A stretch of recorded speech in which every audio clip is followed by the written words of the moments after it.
Man. Hey. Kau tidur ke? Tidur je jadi. Kau boleh lah tidur kat sini.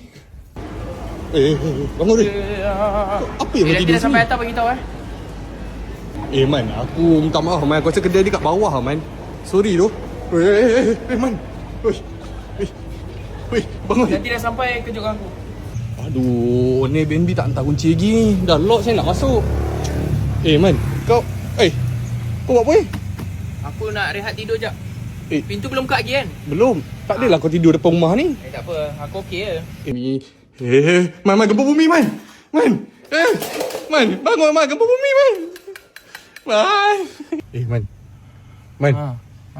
Kau mana-mana kau boleh tidur Kau tahu aku perlukan 2-3 hari tau dapat tidur macam kau. Kau ni mana-mana tak kepala tidur. Gempaan. Apa rahsia kau? Rahsia? Ha. Okey, aku tunjuk kau.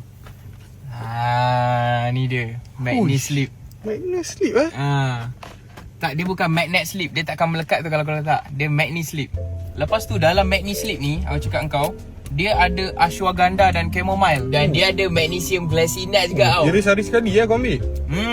Ui, sedap gila. Rasa macam gula-gula. Serius. Kalau kau nak tengok dia punya feedback, kau boleh pergi website dia. Ini sesuai untuk semua umur daripada remaja sampai orang tua. Ya. Semua orang boleh makan. Best ni kau tak nak? Kau bukan nak bagi aku? Tak. Aku nak buat bantal.